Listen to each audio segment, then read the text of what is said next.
नाही, अजून पूर्ण निवडणुकीचा निकाल हातात यायचा आहे, परंतु आतापर्यंत आलेल्या कलानुसार भारतीय जनता पक्षाचा उमेदवार पाठीमागे आहे आणि त्यामुळे रिकाउंटिंग करावं का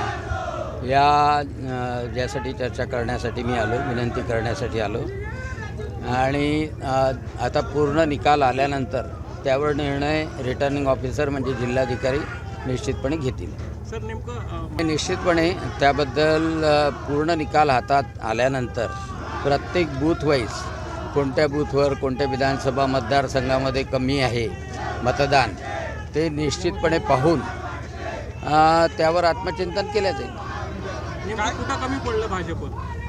नाही, कारण की आता जो फरक दिसतो आहे तो फरक खूप मोठा जरी नसला तरी साधारणतः 10च्या वर 20 कमी असा फरक राहण्याची शक्यता आहे आणि त्यामध्ये कुठे आम्ही कमी पडलो, कोणत्या बूथवर कमी पडलो, कोणत्या विधानसभा मतदारसंघात कमी पडलो हे निश्चितपणे पूर्ण निकाल आल्यानंतर कार्यकर्त्यांशी नेत्यांशी चर्चा केल्यानंतरच याबद्दल निश्चित आपल्याला सांगता येईल. काय नेमकं तुम्ही याच्यावरती जे आहे ते आता ऑब्जेक्शन घेतलेलं आहे, काय नेमकं ऑब्जेक्शन असणार आहे आणि कशासाठी तुम्ही रिकाउंटिंग मागताय? नाही, जर का मतदानाचा फरक कमी असला तर निश्चितपणे रिकाउंटिंग आणि पोस्टल बॅलेट जे असतात त्याबद्दलचं काउंटिंग हे करणं आवश्यक असतं आणि त्यासाठी प्रत्यक्ष माहिती घेण्यासाठी मी आलो आणि अजून पूर्ण मतदानाची मतमोजणी व्हायची आहे आणि मतमोजणी झाल्यानंतर रिटर्निंग ऑफिसरला डिस्क्रिशन वापरण्याचा अधिकार आहे. त्याप्रमाणे अर्जसुद्धा द्यायला मी आमचा जो निवडणूक प्रतिनिधी आहे त्याला सांगितलेला आहे आणि त्यांनी तसा अर्ज दिलेला आहे.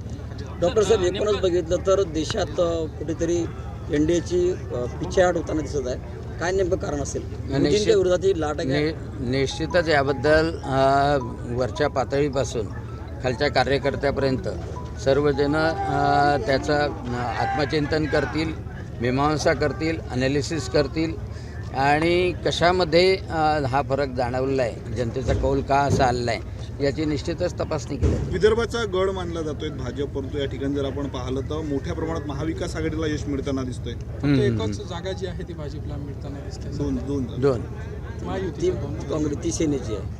नाही, अकोला, नागपूर आणि बुलढाणा मला असं वाटतं तीन जागा आलेल्या आहे. निश्चितच ही गंभीर बाब आहे आणि त्या गंभीर बाबीच्या माध्यमातून निश्चितपणे पक्ष पातळीवर सर्वजण त्याचं चिंतन करतील, सर्वजण त्याचं ॲनालिसिस करतील आणि पुढच्या काळामध्ये यामध्ये अतिशय चांगली सुधारणा करून विजयाकडे जाण्याकरता तयारी पण करतील. 405 मध्ये येतील हे मीमांसा करताना या सगळ्या गोष्टीची तपासणी निश्चितपणे केल्या जाईल. डॉक्टर साहेब, अमरावतीत म्हणूनच पूर्ण निकाल हाताशी आल्यानंतर कोणत्या विधानसभा मतदारसंघामध्ये मताधिक्य आहे, कोणत्या विधानसभा मतदारसंघामध्ये पिछेहाट झालेली आहे हे सगळं पाहून त्यामध्ये म्हणजे काय सुधारणा करता येणं शक्य होतं किंवा का असा कौल मिळाला याची निश्चितपणे ॲनालिसिस करावं लागणार आहे.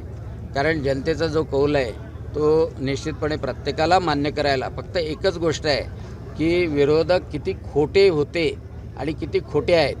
कारण की विरोधक प्रत्येक वेळेला 2014 पासून EVM मशीनवर खापर फोडत होते, पण प्रत्येक वेळेला निवडणूक आयोग असो किंवा देशाचे प्रधानमंत्री नरेंद्र मोदी असो किंवा भारतीय जनता पक्ष असो की फेअर अँड क्लीन प्रॅक्टिसमध्ये निवडणूक होते हे सुद्धा आता विरोधकांनी मान्य केलं पाहिजे.